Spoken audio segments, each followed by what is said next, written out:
இப்போ சக்கரை வியாதிக்காரங்க இளநீர் லேஸ் வழுக்க உள்ள இளநீரை இந்த வெயில் நாளில் வாரத்துக்கு 2 வேளை 3 நாளில் பசி நேரத்தில் கொடுங்க, அது சர்க்கரையை ஏற்றாது.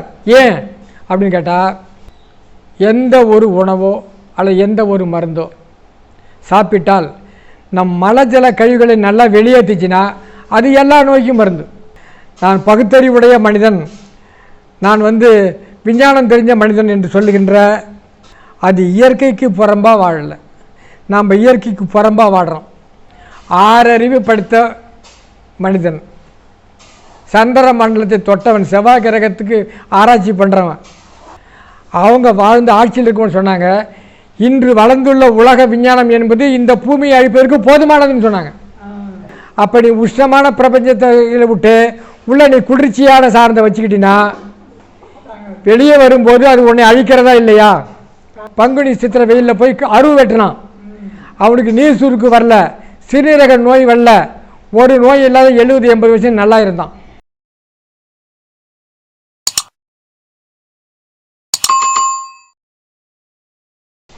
சக்கரை வியாதிக்காரங்க ஐயா, சக்கரை வியாதிக்காரங்க பன்னீர் திராட்சையை 100 முதல் 50 மில்லி வாயில் போட்டு மென்று வாரத்துக்கு 2 வேளை 1 வேளை சாப்பிடுங்க, அது சர்க்கரை ஏறாது, சர்க்கரை ஏறாது.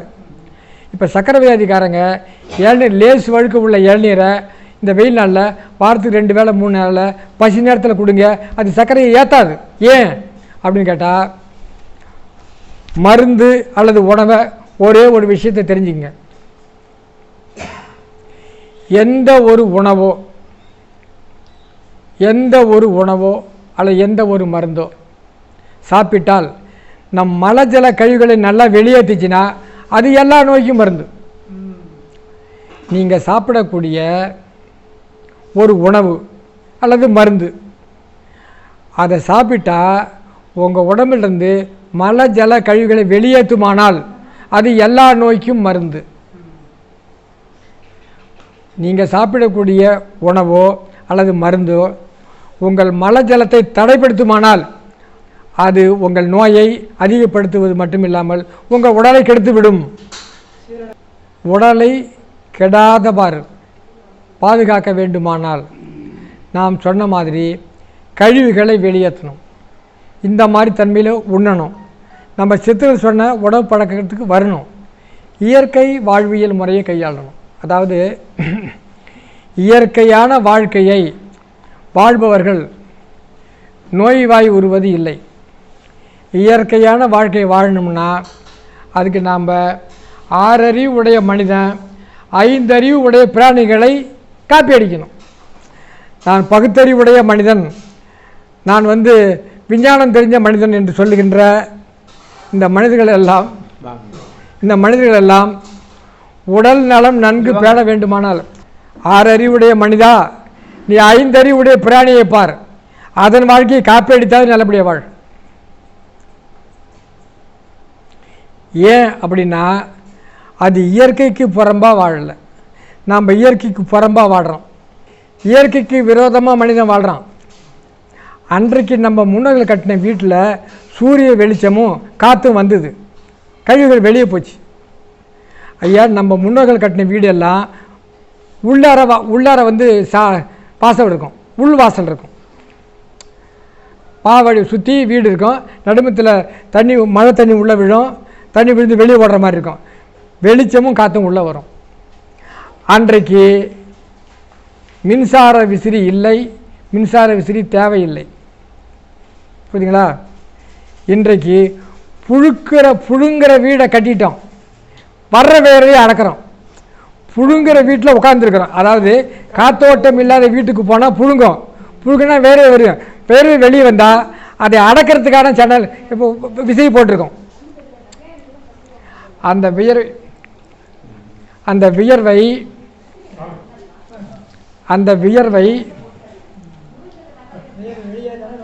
வியர்வை வெளியே வரணும்ல. ஃபேன் போட்டால் என்ன பண்ண, காஞ்சியில் உள்ளே தள்ளுவீங்க. அப்போ என்ன அர்த்தம்? எல்லாமே மனித வாழ்க்கை இயற்கைக்கு புறம்பாக இருக்கிறது, இயற்கையாக இல்லை. ஆடு மாடு எல்லா ஜீவன்களையும் பாருங்கள், அது எல்லாம் தன்னுடைய இனப்பெருக்கத்துக்காக மட்டுமே உறவு வைத்து கொள்ளும். 6 படித்த மனிதன், சந்திர மண்டலத்தை தொட்டவன், செவ்வாய் கிரகத்துக்கு ஆராய்ச்சி பண்ணுறவன், எத்தனையோ ஏவுகணைகளை விஞ்ஞானத்து உண்டாக்கி இப்போது வளர்ந்திருக்கிற விஞ்ஞானம் என்பது உலகத்தை அழிப்பதற்கு போதுமானதுன்னாங்க. இந்திரா காந்தி பிரதமராக இருக்கக்குள்ள ஒரு 40 அவங்க காலமாகி 40 வருஷம் ஆச்சு. இந்திரா காந்தி 81 காலமாயிட்டாங்க. அவங்க வாழ்ந்து ஆட்சியில் இருக்குன்னு சொன்னாங்க, இன்று வளர்ந்துள்ள உலக விஞ்ஞானம் என்பது இந்த பூமியை அழிப்பதற்கு போதுமானதுன்னு சொன்னாங்க. நான் சொல்கிறது 81க்கு முன்னாடி இந்திரா காந்தி சொன்னதை நான் சொல்கிறேன். இன்று உலகத்தில் வளர்ந்துருக்கிற விஞ்ஞானம் என்பது உலகத்தை அழிப்பதற்கு போதுமானதுன்ட்டாங்க. அப்போ நம்ம எக்ஸஸாக வளர்த்துக்கிட்டு இருக்கோம். இது என்ன, அடுத்த கோளையும் அழிக்கிறதுக்கு தயாராகிட்டு இருக்கான் மனுஷன். அடுத்த கோளை ஆக்கிறதுக்கு, அடுத்த கோளை அழிக்க தயார் பண்ணிகிட்டு இருக்கோம். அப்போ இத்தனை விஞ்ஞானங்களை கண்டுபிடித்த மனிதன் எப்படி வாழ்கிறான்னா, மாட்டை காப்பி அடி, ஆட்டை காப்பி அடி, நாயை காப்பி அடி, அப்படின்னா நீ நோய் இல்லாமல் வாழலாம். எப்படி அப்படின்னா, அது புழுங்குற வீட்டில் படுக்கலை, தேவையில்லாத சாப்பிடலை. ஐயா, நான் என் அறியாமையால் நான் கருணையோடு இருக்கிறத நினச்சிக்கிட்டு திட்டக்குடியில் நான் மருத்துவம் பார்க்கல, ஒரு குரங்கு பக்கத்தில் ஒரு ஓட்டில் உட்காந்து ஒரு குரங்கு அப்படியே பார்க்குறது பாவமாக இருந்தது. பார்த்துட்டு பக்கத்தில் வடை சுட்டுக்கிட்டு இருந்தாங்க. அதில் ஒரு வடை வாங்கி அந்த குரங்கு இப்படி தூக்கி போட்டேன். இப்போ குரங்கு எங்கே இருந்தாலும் நான் வாழைப்பழம் வாங்கிட்டு போய் போடுவேன், வருவான்லாம் போய் பழக்கம். அந்த இடத்துல ஒன்றும் கிடைக்கல. ஒரு வடை எடுத்து அப்படி போட்டேன். அந்த குரங்கு அந்த வடை கடல வடைன்னு நினைக்கிறேங்க, கடல வடையை உளுத்தன்னு தெரியல, எடுத்துகிட்டு நான் ஃபோட்டோ எடுத்துக்கிட்டு ஏன் உண்மை, சத்தியமான உண்மை சொல்கிறேன் ஐயா, அந்த வடையை இப்படி பார்த்துச்சு. முட்டாள இது ஏடா தின்னுட்டு இருக்கிறீங்க நீங்கள் அப்படின்னு சொல்கிற மாதிரி ஆயிடுச்சு. வாழைப்பழத்தை எடுத்துக்கிட்டு போனால் பிடுங்குதியா வந்து, ஐயா வாழைப்பழத்தை எடுத்துகிட்டு போனால் பிடுங்குதியா. இப்போ எங்கள் சித்தருக்கு என்ன சொல்கிறாங்க தெரியுங்களா, எதை மனுஷன் சாப்பிட்லாம், மூலிகைன்னா எந்த மூலிகை ஆடு சாப்பிடுதோ அந்த மூலிகை சாப்பிடும், எந்த மூலிகை ஆடு சாப்பிடல அது சாப்பிடக்கூடாது. ஏன் தெரியுங்களா, ஆடு சாப்பிடாததை மனுஷன் சாப்பிடக்கூடாது. அப்போ மனுஷன் முன்னங்களை எப்படி கண்டுபிடிச்சான், இங்கே வரைக்கும் நான் பக்கத்தில் வச்சுருக்கேன், ஆடு தீண்டா பாலைன்னு ஒரு மூலிகை வச்சுருக்கேன். ஆடு தீண்டா பாலை, அந்த நீங்கள் ஆட்டை அழிச்சிருப்பாங்க, கிட்ட கொண்டு விடுங்க, மோந்து பார்க்காது. ஆடு முகந்து பார்க்காது. ஏன் தெரியுங்களா, அவ்வளவு கசப்பு, அதில் அவ்வளோ விஷம் இருக்குது, அதில் அவ்வளோ விஷம் இருக்குது. அதை மருந்தாக்கி கொடுத்தா விஷத்தை உடனே முறிச்சிடும், விஷத்துக்கு விஷம் முறிச்சிடும், அது உயர்ந்த மருந்து. ஆனால் அதை அப்படியே பிச்சு மனுஷன் சாப்பிட்டாலும் ஆபத்து. மாடு சாப்பிடாது, மனுஷன் அதை மருந்தாக்கி சாப்பிடணும். அப்போ எதெல்லாம் ஆடு மாடு சாப்பிடாதோ அதை மனுஷன் சாப்பிடக்கூடாது. புரியுங்களா, இந்த சோத்தை தொட்டியில் கொட்டுறோம்ல, அது மாட்டுக்கு இடைஞ்சல்னு சொல்லிடுறாங்க. இந்த மருந்து கால்நடை டாக்டர் சொல்லார், தொட்டியில் சோத்தை கொட்டாதீங்கிறாரு. தொட்டியில் சோத்தை கொட்டாதீங்க, மாடு திங்க விடாதுன்னு சொல்கிறாரு. அதனால் சுருக்கமாக நான் சொல்ல வர்றது என்னன்னு கேட்டிங்கன்னா, இயற்கையான வாழ்க்கையை வாழ்ந்தோம்னா நமக்கு நோய் இல்லை. இயற்கையான வாழ்க்கையை வாழ்கிறது 5 அறிவு உள்ள ஜீவன் தான். 6 அறிவு உள்ள ஜீவன் செயற்கையாக வாழ்கிறோம், சொகுசு பண்ணிக்கிறோங்கிற பெயரால், தப்பு இல்லை, சொகுசு பண்ணிக்கிறோங்கிற பெயரால் துன்பத்தை பண்ணிக்கிறோம். எப்படின்னு கேட்டிங்கன்னா, இப்போ வெயில் தாங்கலை,